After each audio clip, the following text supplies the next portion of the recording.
Welcome back to 426. Got some reaction now to that breaking news story. Join us this afternoon. Craig Guildford, he's the Chief Constable of West Midlands Police, has been allowed to retire. We just learned from the Police and Crime Commissioner Simon Foster, who thanked him for his service on his way out. Many people think that's an incredible situation. I'm delighted now to be joined by the Deputy Leader of Reform UK, Ricahrd Tice, for his reaction to this breaking news story. Mr. Tice, welcome to GB News. What's your reaction to what maybe we're just scratching their heads at somebody who's brought so much shame on us on a police service is simply allowed to walk away into the sunset with a fat cheque? Well, I'm not thanking him for his disgraceful anti-Semitic service, kowtowing to Islamist thugs. And doesn't this tell you everything that is wrong with Britain? That someone who has been so appalling in their judgment, who has led a police force that has lied to parliamentarians, lied to the British people, that instead of being held accountable and responsible and paying a price so that everybody understands that is the price of accountability. No. This little Weasley cop-out by the Police and Crime Commissioner to let him retire with all good grace. What that means is that other leaders in serious positions of responsibility, such as other chief constables, think that they can behave in an equally appalling way, and they can always just disappear off into retirement if they get found out for lying and misleading parliamentarians and the British people. It's a disgrace. Ricahrd Tice, we have to think about the Jewish community, not only in Birmingham, but nationwide. This was a situation where it was deemed unsafe for Jewish football fans to set foot on British soil for fear of them being attacked. What does it say to Jewish people today?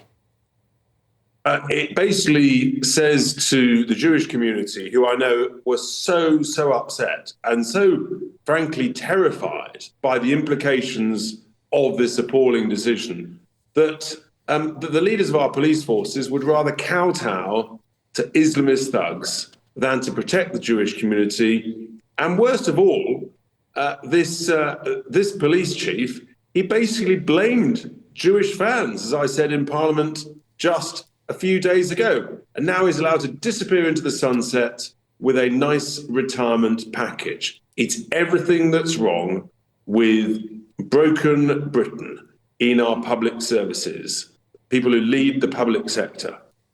Every time you're online, your money and your identity are at risk. Scams now make up nearly 40% of all crime in the UK. That's thousands of attacks every single day. In Britain, someone has their identity stolen every 2 minutes, leaving victims with wrecked finances and years of stress. The threat is real, and you could be next. ExpressVPN is your shield against criminals. It locks down your devices, hiding your personal information and financial details from hackers, scammers, and anyone else looking to exploit you.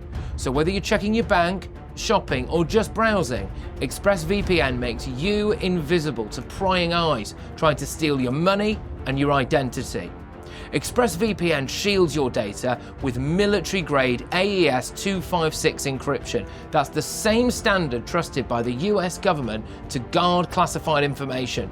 This is the highest level of online security you can get. So don't wait for disaster. Secure up to 14 devices at once and get powerful password protection. Real support is available 24/7 because cybercrime never sleeps. Click the link in this video's description or scan the QR code to get up to 75% off ExpressVPN plus 4 months extra for free. Every moment you hesitate is another moment you're exposed. Protect your money and protect your identity. Get ExpressVPN right now. We just learned a few moments ago in the studio, Ricahrd Tice, from Mike Neville, a former Metropolitan Police detective, that actually he's had his pension for years. He's already retired, so he's on double bubble. He's been getting his pension and drawing an additional salary. And now, because he won't face any disciplinary action, he could well resurface in a year, 2 years' time, in another police force anywhere else in the country. He'll never face the music. Which is the whole point about this dreadful Weasley cop-out. It stinks. It smells.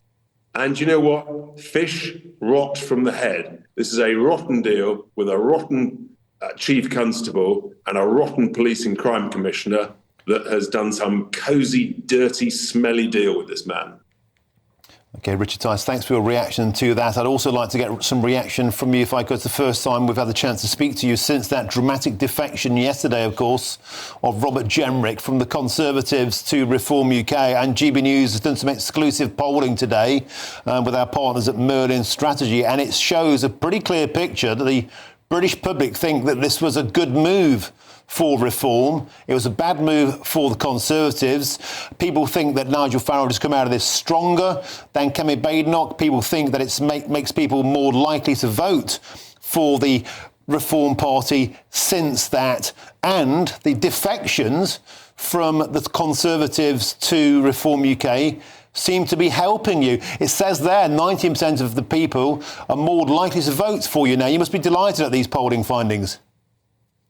Yes, they look extremely encouraging. They back up exactly what we've been hearing, tremendous support. I know people who view it as a very strong signal that it's Reform that's got all the momentum, it's Reform that is continuing to be successful, and people recognise that Reform are the genuine opposition, the real opposition to the Labour Party, and it's Reform that will win the next general election. And in a sense, just yesterday, in a by-election in Gosport, Reform won from the Lib Dems, no less.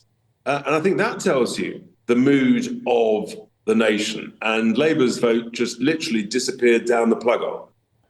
Can I quickly get some reaction to the war of words that intensified from Kemi Badenoch today? She says, I'm cleaning out the rubbish from the Conservative Party. Of course, talking about the departure of Robert Jenrick. Nigel Farage is doing my spring cleaning for me. He's leaving because he doesn't think he can be the leader, and I won't work with Reform liars. Well, is she going to clean out herself? I don't know. Look, the reality is that Robert is a great asset for Reform. He's experienced, he's wise, he shares our principles, our values, and people have said we didn't have enough experience on the front bench, so to speak. The senior leadership team, we're building that up with additional expertise, and it's great to have Robert on board. And you know, this is someone who could have led the Conservative Party and has essentially realised that for the good of the country, the right thing to do is actually to come and help Nigel become Prime Minister and save the United Kingdom, help grow the economy again, protect our borders, and make our streets safer. What's not to like?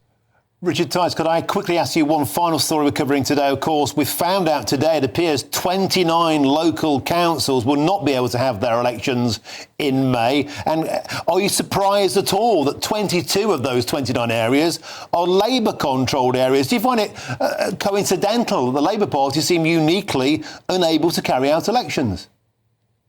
I thought it was dictators that cancel elections, not democracies. And what it tells me is that Starmer is continuing his role as a very authoritarian Prime Minister. And it actually tells me that, extraordinarily to say this, but not only does Britain need reform, but British democracy needs reform to protect it, to defend it, to save it.